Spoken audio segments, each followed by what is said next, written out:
कहानी की शुरुआत में हमें एक आर्मी शिप को दिखाया जाता है जो कोरिया में ज़ॉम्बीज से बचे लोगों को लेकर हांगकांग जा रही थी और जिसके अंदर हमारा मैन कैरेक्टर जंग सियोक भी अपनी बहन और उसके बेटे के साथ शिप के रिफ्यूजी रूम में बैठा हुआ था। तभी एक आदमी उसे खाना लाने के लिए बुलाने आता है और जंग सियोक उसके साथ चला जाता है, लेकिन उस रूम में किसी को पता नहीं था कि वहाँ एक वायरस से इन्फेक्टेड आदमी भी बैठा हुआ है। करीब 6 मिनट बाद जब ये बात जंग सियोक को पता चली तो वो दौड़ते हुए वहाँ वापस गया, लेकिन जब उसने अंदर देखा तो पूरी दीवारें खून से लिपटी हुई थी और पूरा कमरा ज़ॉम्बीज से भर चुका था। जब वो अपनी बहन के पास गया तो उसे पता चला कि उसका बेटा पहले ही वायरस से इन्फेक्ट हो चुका था। जंग सियोक ने उसकी बहन को उसे छोड़कर निकलने को कहा, लेकिन वह नहीं मानी। तभी पीछे से ज़ॉम्बीज ने हमला शुरू कर दिया। तुरंत जंग सियोक ने अपनी पिस्तौल निकाली और 2 ज़ॉम्बीज को ढेर कर दिया, लेकिन उसकी बहन अब ज़ॉम्बीज से घिर चुकी थी। मजबूरी में उसे कमरे का गेट लगाना पड़ा और सारे ज़ॉम्बीज ने उसकी बहन पर हमला कर दिया। समय बीता और 4 साल गुजर गए। जंग सियोक किसी तरह जिंदा हांगकांग पहुंच गया था। उसके साथ एक आदमी चुलमिन भी था, लेकिन हांगकांग में उनकी जिंदगी किसी नरक से कम नहीं थी। लोग उन्हें कोरियन रेफ्यूजी कहकर नीचा दिखाते थे, क्योंकि पूरे कोरिया के तबाह होने के बाद हर कोई उन्हें वायरस का खतरा मानता था। एक दिन सोते हुए जंग सियोक को कुछ लोग बेरहमी से उठा ले गए और पुरानी आदत के मुताबिक वह तुरंत लड़ने लगा,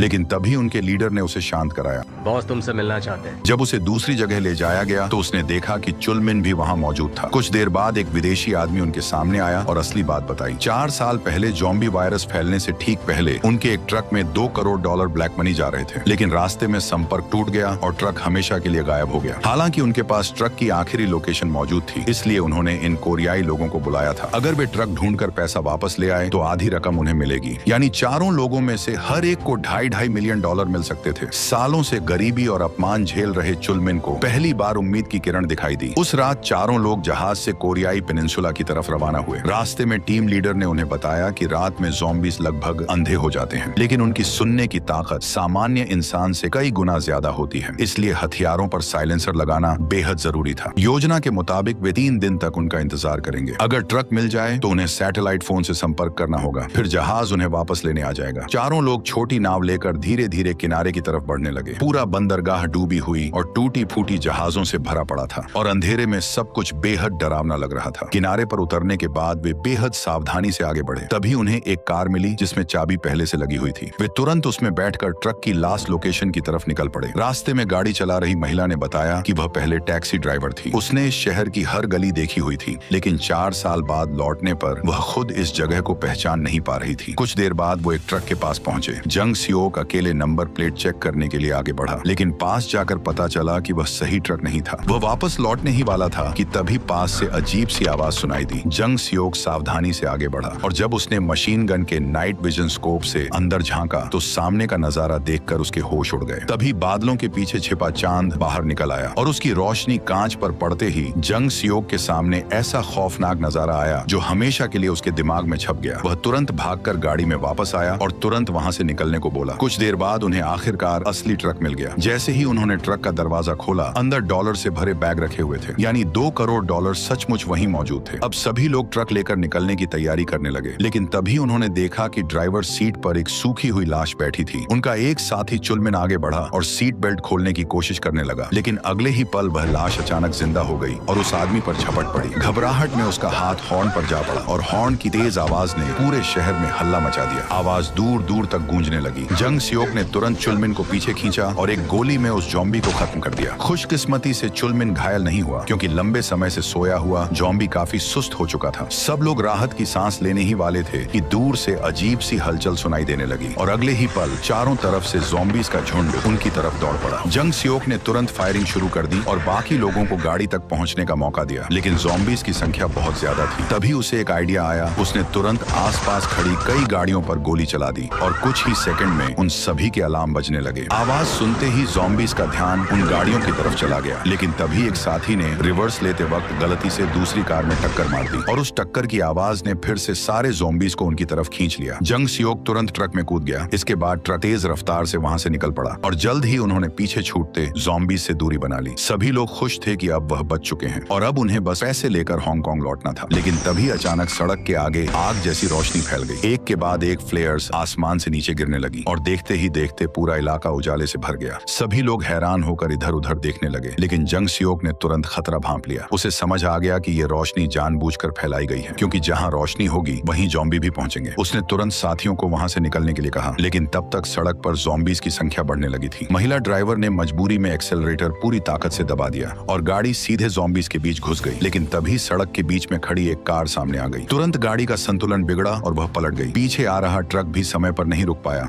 और सीधे उसमें टकरा गया। टक्कर इतनी जबरदस्त थी कि बिना सीट बेल्ट लगाए बैठा जंग सियोक कई मीटर दूर जा गिरा। जैसे ही वह उठा, आसमान से फिर कई फ्लेयर गिरने लगे और पूरा इलाका दिन की तरह चमकने लगा। अब हर कोई ज़ॉम्बीज को साफ दिखाई दे रहा था। महिला ड्राइवर मौके पर ही मर चुकी थी, जबकि बाकी दो साथी ज़ॉम्बीज से जान बचाने की कोशिश कर रहे थे। जंग सियोक लगातार गोली चला रहा था। उधर चुलमिन किसी तरह सामने आए ज़ॉम्बीज को लात मारकर ट्रक के पीछे वाले हिस्से में घुस गया। जंग सियोक ने चारों तरफ नजर दौड़ाई। हर तरफ ज़ॉम्बी ही ज़ॉम्बी थे। उसे लगा उसके सभी साथी मारे जा चुके हैं और डर के मारे वह वहां से भागने लगा। लेकिन तभी सामने से एक बेहद तेज रफ्तार ज़ॉम्बी उसकी तरफ दौड़ा। लेकिन अगले ही पल एक कार उसके पास आकर रुकी। कार अंदर से एक लड़की जूनी का चेहरा दिखाई दिया। जूनी ने सही समय पर जंग सियोक को कार में खींच लिया और फिर अपनी कमाल की ड्राइविंग दिखाते हुए ज़ॉम्बीज के बीच से रास्ता बनाना शुरू कर दिया। तभी जंग सियोक ने देखा कि कार में एक और छोटी लड़की यूजिन भी बैठी है। लेकिन हालात इतने खराब थे कि वह यह सोच भी नहीं पाया कि ये दोनों बच्चियां इस बर्बाद शहर में आखिर कर क्या रही हैं। जून ये लगातार गाड़ी दौड़ाती रही और कुछ ही मिनटों बाद जोरदार झटकों की वजह से जंग सियोक बेहोश हो गया। उधर ट्रक के पीछे छिपा चुलमिन डर के मारे कांप रहा था। बाहर सैकड़ों ज़ॉम्बी ट्रक को घेर कर खड़े थे। तभी अचानक तेज म्यूजिक की आवाज सुनाई दी। तुरंत वहां लाइट्स और म्यूजिक से सजी एक गाड़ी पहुंची और उसके आते ही सारे ज़ॉम्बी ट्रक छोड़कर उसकी तरफ भागने लगे। जब रास्ता साफ हुआ तो खंडहरों में छिपी कई गाड़ियां बाहर निकल आईं। वे सीधे उस ट्रक के पास पहुंची जिसमें $2 करोड़ भरे थे। तभी ट्रक का दरवाजा खुला और अंदर छिपा आदमी बाहर कूद पड़ा। उसे देखकर आसपास खड़े लोग घबरा गए और पीछे हटने लगे। उसी समय उनका लीडर सार्जेंट हुआंग बाहर आया। अपने लोगों को डरते देखकर सार्जेंट हुआंग खुद आगे बढ़ा और आदमी के बाल पकड़कर उसका सिर बार बार ट्रक से दे मारा। वह आदमी रहम की भीख मांगता रहा, लेकिन उन दरिंदों पर कोई असर नहीं पड़ा और उन्होंने उसे बेरहमी से मार डाला। धीरे धीरे सुबह होने वाली थी, लेकिन उन लोगों ने ट्रक के अंदर का सामान तक चेक नहीं किया था। वे सीधे ट्रक को अपने बेस पर ले गए। असल में ये सभी लोग कभी आर्मी की 631 यूनिट के सदस्य थे, लेकिन 4 साल तक किसी मदद के बिना जीते जीते उनका दिमाग पूरी तरह बदल चुका था। अब वे लूटपाट, हत्या और हर तरह के अपराध में डूब चुके थे। बेस पर पहुंचते ही उन्हें ट्रक में छिपा हुआ चुलमिन मिल गया। तुरंत उन्होंने उसे बाहर घसीट लिया और उसकी एक भी बात सुने बिना उसे एरिना की तरफ ले जाने लगे, जहां उनके खौफनाक खेल खेले जाते थे। उधर सप्लाई रिसीव करने का जिम्मा एक लंगड़े आदमी के पास था और जब उसने ट्रक के अंदर रखे बैग्स को खोला तो अंदर का नजारा देखकर हैरान रह गया। वहां खाने पीने का सामान नहीं बल्कि डॉलर से भरे बैग पड़े थे। वह तुरंत ये बात अपने कैप्टन को बताने गया। उधर कैप्टन एसीओ अपने कमरे की दीवार पर लगे एक पोस्टर को घूर रहा था। दरअसल ये आदमी बस नाम में कैप्टन था। तभी दरवाजे पर दस्तक हुई और उस आदमी ने उसे ट्रक के बारे में पूरी बात बता दी। ये सुनते ही कैप्टन एसीओ तुरंत ट्रक के पास गया। जब उसने ट्रक का कंटेनर खोला तो सचमुच अंदर नोटों के ढेर लगे थे। वह बैग खंगाल ही रहा था कि अचानक उसे एक सैटेलाइट फोन दिखाई दिया और तभी उस फोन की घंटी बज उठी। दूसरी तरफ जब जंग सियोक की आंख खुली, उसने खुद को एक बूढ़े आदमी एल्डर किम के पास पाया, जो उसे घसीट कर ला रहा था। घबराकर वह तुरंत पीछे हट गया और एक कोने में सरक गया। तभी वही 2 कार वाली लड़कियां उसके सामने आईं। उन्हें देखकर जंग सियोक को समझ आया कि यह किसी तरह का सुरक्षित ठिकाना है। कुछ देर बाद उनकी माँ मिनजुंग भी वहां आ गई और सीधे उस पर बंदूक तानकर उसकी पहचान पूछी। जब जंग सियोक ने बताया कि वह पैसों के लिए दोबारा इस बर्बाद शहर में लौटा है तो मिनजुंग के चेहरे पर कड़वी मुस्कान आ गई। वे 4 साल से इसी नरक में फंसे हुए थे और दुनिया उन्हें पूरी तरह भूल चुकी थी। लेकिन जब जंग सियोक ने उन्हें अपनी पूरी कहानी बताई और कहा कि हम सब यहाँ से निकल सकते हैं तो उन्हें उम्मीद की एक किरण दिखाई दी। वह ट्रक, उसमें भरे करोड़ों डॉलर और सैटेलाइट फोन ही यहाँ से निकलने का उनका आखिरी मौका थे। इसलिए उन्होंने फैसला किया कि रात होते ही 631 यूनिट के कैंप में घुसकर ट्रक वापस लाया जाएगा। उधर 631 यूनिट के कैंप में एक और खौफनाक खेल शुरू होने वाला था। सार्जेंट हुआंग ने एक बटन दबाया और दीवार पर लगा टाइमर चालू हो गया। तुरंत लोहे का विशाल दरवाजा धीरे धीरे खुला। अंदर लाशों और ज़ॉम्बीज का ऐसा ढेर था जिसे देखकर किसी की भी रूह कांप जाए। जैसे ही रास्ता खुला, ज़ॉम्बीज इंसानों की तरफ टूट पड़े। चुलमिन के साथ साथ सभी कैदियों में अफरा तफरी मच गई। उन्हें सिर्फ ज़ॉम्बीज से नहीं बल्कि एक दूसरे से भी बचना था। कुछ लोग अपनी जान बचाने के लिए दूसरों को आगे धकेल रहे थे। पूरा मैदान चीखों से गूंज उठा, जबकि ऊपर बैठी भीड़ इस मौत के तमाशे का मजा ले रही थी। किस्मत से 2 मिनट किसी तरह बीत गए और अचानक सारी लाइटें बंद हो गईं। अंधेरा होते ही ज़ॉम्बीज रुक गए और चुलमिन की जान बच गई। फिर तेज म्यूजिक बजने लगा और रंग बिरंगी लाइटों से सजा एक कर्मचारी अंदर आया और ज़ॉम्बीज को धीरे धीरे वापस उनके बाड़े की ओर ले गया। अभी अभी मौत को सामने से देखकर निकला, चुलमिन कुछ पल के लिए वहीं जड़ हो गया और उसके सुरक्षित हिस्से में पहुंचते ही लोहे का गेट बंद हो गया। तभी बाहर से एक छोटी खिड़की खुली और उसमें से अंदर कुछ इंस्टेंट नूडल्स के पैकेट फेंक दिए। सभी कैदी उन पैकेटों पर पागलों की तरह टूट पड़े। ये देखकर चुलमिन समझ गया कि वे सब इन लोगों के सामने बस जानवर बन चुके हैं। उधर जंग सियोक सभी के साथ मिलकर रात के प्लान पर चर्चा कर रहा था। सबका इरादा बिल्कुल साफ था, लेकिन जंग सियोक सामने बैठे लोगों को देखकर थोड़ा निराश हो गया। एक अकेली महिला, 2 छोटी बच्चियां और एक सन की बूढ़ा। उसे यकीन ही नहीं हो रहा था कि यही उसकी टीम है। तभी मिनजुंग ने उसकी तरफ देखा और ठंडे लहजे में कहा, अगर तुम्हें डर लग रहा है तो तुम यही रुक सकते हो। कुछ देर बाद तैयारियां पूरी होते ही सब लोग निकल पड़े और रात के अंधेरे में उनकी गाड़ी चुपचाप 631 यूनिट के कैंप की ओर बढ़ने लगी। कैंप के पास पहुंचकर मिनजुंग ने अपनी बड़ी बेटी जूनी से कहा कि अगर सुबह होने तक वह वापस न लौटे तो वह एल्डर किम और यूजिन को लेकर घर लौट जाए, क्योंकि इस मिशन से कौन जिंदा वापस आएगा इसकी कोई गारंटी नहीं थी। जाने से पहले उसने दोनों बेटियों को कसकर गले लगाया। दिल से वह उन्हें छोड़ना नहीं चाहती थी, लेकिन नरक जैसी जिंदगी से निकलने का यही आखिरी मौका था। इसके बाद मिनजुंग जंग सियोक को एक सुनसान अंडरग्राउंड पार्किंग तक लेकर गई। वहां से 631 यूनिट के कैंप में जाने वाला एक गुप्त रास्ता मौजूद था। असल में कभी यही उनका घर हुआ करता था, लेकिन जब सैनिक धीरे धीरे पागल होने लगे तब वह अपनी बेटियों को लेकर वहां से भाग गई थी। इलाके की पूरी जानकारी होने की वजह से दोनों जल्दी ही उस ट्रक तक पहुंच गए। जंग सियोक ने तुरंत कंटेनर खोलकर देखा कि डॉलर से भरे बैग अब भी वहीं मौजूद थे। उधर मिनजुंग ड्राइविंग सीट पर पहुंची और उस सैटेलाइट फोन को ढूंढने लगी जो हादसे के दौरान गिर गया था, लेकिन फोन बुरी तरह टूट चुका था और अब काम नहीं कर रहा था। इसी बीच कैप्टन एसियो अपने लोगों के साथ बैठा योजना बना रहा था। उसे पता चल चुका था कि उस ट्रक में भरे डॉलर और सैटेलाइट फोन की मदद से यहाँ से निकला जा सकता है,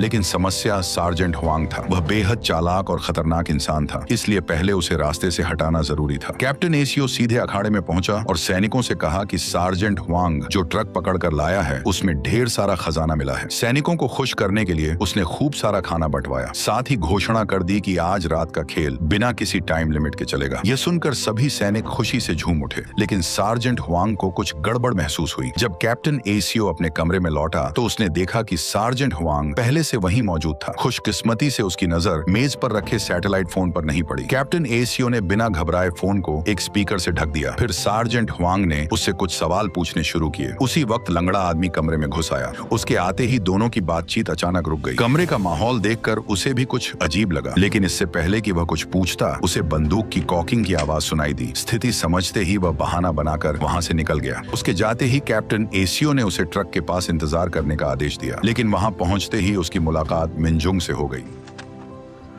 क्या आप मुझे अपने साथ ले जा सकते हैं? मिनजुंग ने तुरंत पूछा कि उसे कैसे पता कि अगर ट्रक के पैसों ले जाया जाए तो यहाँ से निकला जा सकता है। उसने बताया कि उसे ट्रक के अंदर एक सैटेलाइट फोन मिला था और फोन पर मौजूद लोगों ने उसे सारी जानकारी दी थी। तभी 2 सैनिक वहाँ पहुंचे और उसे अखाड़े में चल रहे खेल का मजा लेने के लिए बुला ले गए। ये बात सुनते ही जंग सियोक को एहसास हुआ कि चुलमिन शायद अभी भी जिंदा है। मिनजुंग ने कहा कि वह यहाँ सब संभाल लेगी और उसे तुरंत जाकर चुलमिन को बचाना चाहिए। कुछ ही देर बाद कैप्टन एसियो ट्रक के पास पहुंच गया। बड़े दिनों बाद दिखाई दिए। मिनजुंग, तुम अभी भी जिंदा हो? क्या लेने आई हो यहाँ? जो सैटेलाइट फोन तुम्हारे पास है उसे मुझे दो। उसने दिखावे के लिए इधर उधर गोलियां चलाईं और फिर भागने लगा, लेकिन अगले ही पल मिनजुंग ने ट्रक स्टार्ट किया और सीधे उसे टक्कर मार दी। कैप्टन एसियो जमीन पर जा गिरा। मिनजुंग ने उसके पास से सैटेलाइट फोन उठाया और फिर एक वार करके उसे बेहोश कर दिया। उधर जंग सियोक अखाड़े तक पहुंच चुका था। वहां पहुंचते ही उसने एक जॉम्बी को गोली मार दी जो चुलमिन को काटने ही वाला था, और जब उसने जंग सियोक देखा तो तुरंत उसके आंसू निकल आए। लेकिन अभी भावुक होने का वक्त नहीं था। जंग सियोक ने तुरंत एक स्मोक ग्रेनेड हवा में उछाल दिया। ग्रेनेड फटे ही पूरे इलाके में धुआं फैल गया और सैनिकों की नजरें धुंधली हो गईं। मौका मिलते ही दोनों वहां से भाग निकले, लेकिन उनके पीछे सैनिकों के साथ ज़ॉम्बीज का झुंड भी पड़ चुका था। भागते भागते अचानक 2 ज़ॉम्बीज उनके सामने आ गए और दोनों उनसे भिड़ गए। हाथापाई के दौरान जंग सियोक की बंदूक भी छूट गई। वह किसी तरह ज़ॉम्बीज से निपट ही रहा था कि सैनिक फिर उनके करीब पहुंच गए। जंग सियोक ने तुरंत एक ज़ॉम्बी को ढाल बनाकर गोलियों से खुद को बचाया। दोनों किसी तरह जल्दी से एक बैरिकेड के पीछे छिप गए, लेकिन तभी एक और ज़ॉम्बी अचानक उठ खड़ा हुआ और जंग सियोक की तरफ झपट पड़ा। चुलमिन कुछ पल के लिए हिचकिचाया, लेकिन फिर उसने हिम्मत जुटाई और जमीन पर पड़ी बंदूक उठाकर जंग सियोक की ओर फेंक दी। लेकिन उसी पल सार्जेंट हुआंग को मौका मिल गया। उसने निशाना साधा और गोली चला दी। चुलमिन जंग सियोक के सामने ही जमीन पर गिर पड़ा। यह देखकर जंग सियोक सन्न रह गया। वह उसे मौत के मुंह से लगभग निकाल ही लाया था, फिर भी आखिर में सब कुछ उसके हाथों से फिसल गया। उसका गुस्सा फूट पड़ा और उसने पीछा कर रहे सैनिकों पर गोलियों की बारिश कर दी। लेकिन उसे क्या पता था कि सार्जेंट हुआंग अब भी अंधेरे में छिपा बैठा है, और अगले ही पल उसने जंग सियोक पर बंदूक तान ली। जैसे ही वह ट्रिगर दबाने वाला था,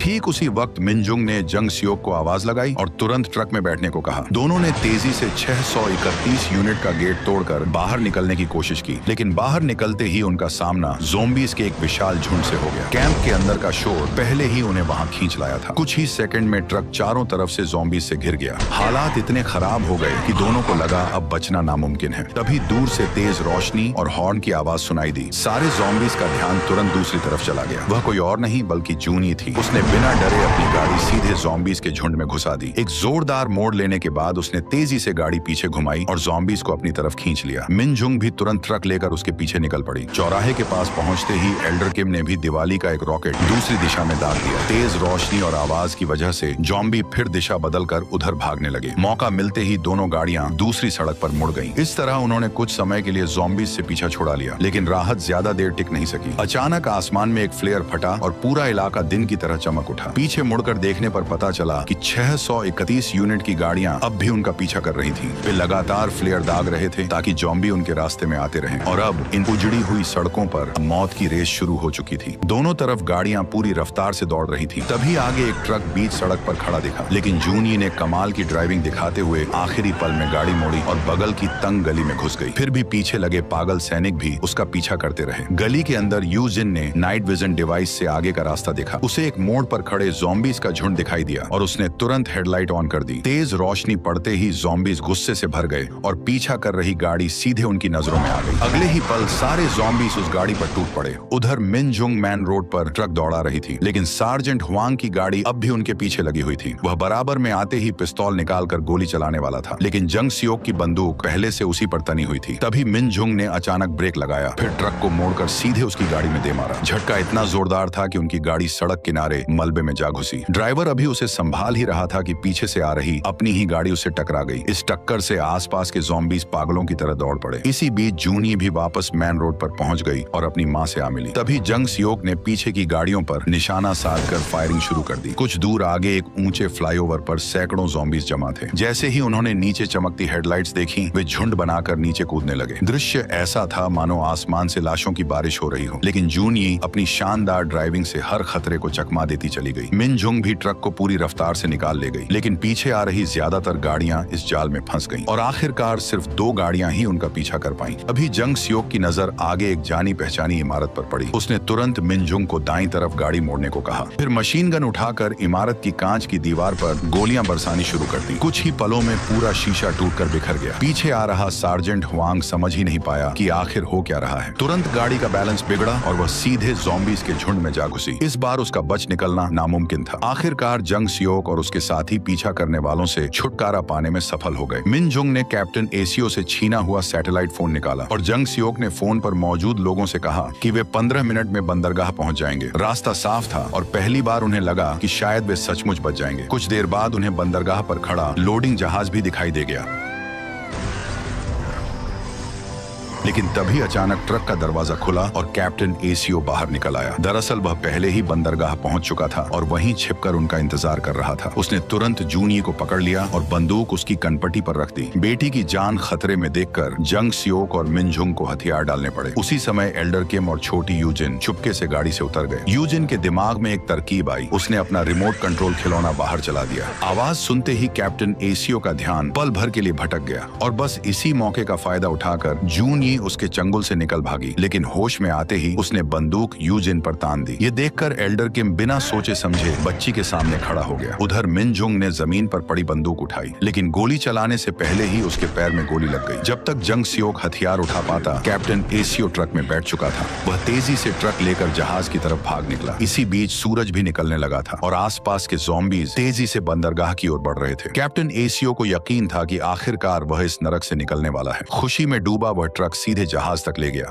लेकिन जहाज पर मौजूद लोगों ने पहले ट्रक में रखे डॉलर चेक किए। फिर जब उन्होंने ड्राइवर को देखा तो समझ गए कि यह उनका आदमी नहीं है। अगले ही पल उस पर गोलियों की बौछार हो गई और कैप्टन एसीओ का सपना वहीं टूट गया। मरते मरते उसने आखिरी बार गियर बदला, फिर एक्सीलेटर को पूरी ताकत से दबा दिया और बेकाबू ट्रक सीधे जहाज की ओर बढ़ने लगा। इसी दौरान बाहर से ज़ोंबीज का एक विशाल झुंड अंदर घुस आया और जहाज पर मौजूद लगभग सभी लोग हमेशा के लिए उसी वीरान जमीन पर दफन हो गए। दूर खड़ा जंग सियोक सियोक ये सब देख रहा था और उधर सब लोग एल्डर किम को खोने के दुख में डूबे हुए थे, जबकि जंग सियोक भी इस दर्द से पूरी तरह टूट चुका था। तभी अचानक आसमान में हेलीकॉप्टर की आवाज सुनाई दी और ऊपर देखते ही सब हैरान रह गए, क्योंकि वह संयुक्त राष्ट्र की मेडिकल रेस्क्यू हेलीकॉप्टर थी। तुरंत मिनजुंग को समझ आ गया कि यह उनकी आखिरी उम्मीद हो सकती है। तुरंत जून यी और यूजिन ने रॉकेट्स निकाल लिए और तुरंत हेलीकॉप्टर की तरफ उन्हें फोड़ने लगी। मिनजुंग ने जंग सियोक से विनती की कि उसे उसकी बेटियों को किसी भी हाल में बचाना है, क्योंकि रॉकेट्स ने हेलीकॉप्टर के साथ साथ ज़ॉम्बीज का भी ध्यान खींच लिया था। ये देखकर मिनजुंग ने अपनी बंदूक उठा ली और अपनी घायल टांग के बावजूद ज़ॉम्बीज पर गोलियां बरसाते हुए बच्चों के लिए रास्ता बनाने लगी। मगर चारों तरफ से आते ज़ॉम्बीज की गिनती लगातार बढ़ती जा रही थी, इसलिए वह भागकर पास खड़े एक बड़े ट्रक के ड्राइवर केबिन में जा छिपी। फिर उसने जोर जोर से हॉर्न बजाना शुरू कर दिया ताकि सारे ज़ॉम्बीज उसकी तरफ आकर्षित हो जाएं। लेकिन उसकी बेटियां अपनी माँ को ज़ॉम्बीज के बीच फंसा देखकर उसे छोड़कर जाने के लिए तैयार नहीं थी। मिनजुंग अपनी बेटियों को देखा और समझ गई कि वो उसे ऐसे छोड़कर नहीं जाएंगी, इसलिए उसने अपनी बंदूक निकालकर मुंह के नीचे टिका ली और गोली चलाने ही वाली थी कि तभी जंग सियोक ने अपनी राइफल आसमान की ओर तानी और लगातार फायरिंग शुरू कर दी। मिनजुंग में भी यह देखते ही जीने की इच्छा जाग उठी और अपनी बंदूक ज़ॉम्बीज की तरफ कर दी। जब उसकी बंदूक की आखिरी गोली भी खत्म हो गई, तब उसने पूरी ताकत से ट्रक का दरवाजा लात मारकर खोल दिया और वह अकेले ही ज़ॉम्बीज के झुंड को चीरते हुए बाहर निकल पड़ी। उधर जंग सियोक सामने से कवर फायर देता रहा और जो भी ज़ॉम्बी मिनजुंग के करीब आने की कोशिश करता उसे तुरंत ढेर कर देता। फिर उसने एक स्मोक ग्रेनेड फेंका जिससे पूरे इलाके में धुआं फैल गया और मिनजुंग को भागने के लिए कुछ कीमती सेकंड मिल गए, लेकिन उसका पीछा करते ज़ॉम्बीज की भीड़ लगातार बढ़ती जा रही थी। तभी जंग सियोक ने दोनों तरफ खड़ी गाड़ियों के दरवाजे खोल दिए, जिससे कुछ देर के लिए ज़ॉम्बीज का रास्ता रुक गया। उधर रेस्क्यू टीम ने जून यी और यूजिन को अपनी बाहों में सुरक्षित उठा लिया और आखिरकार घने धुएं के बीच उन्हें अपनी माँ की लड़खड़ाती हुई परछाई दिखाई दी, जो पूरी ताकत से उनकी ओर बढ़ रही थी। रेस्क्यू टीम ने भी तुरंत कवर देना शुरू कर दिया। सभी लोग जल्दी जल्दी हेलीकॉप्टर में सवार हो गए और इस तरह वे सभी उस नरक बन चुके पेनिनसुला से हमेशा के लिए निकल गए।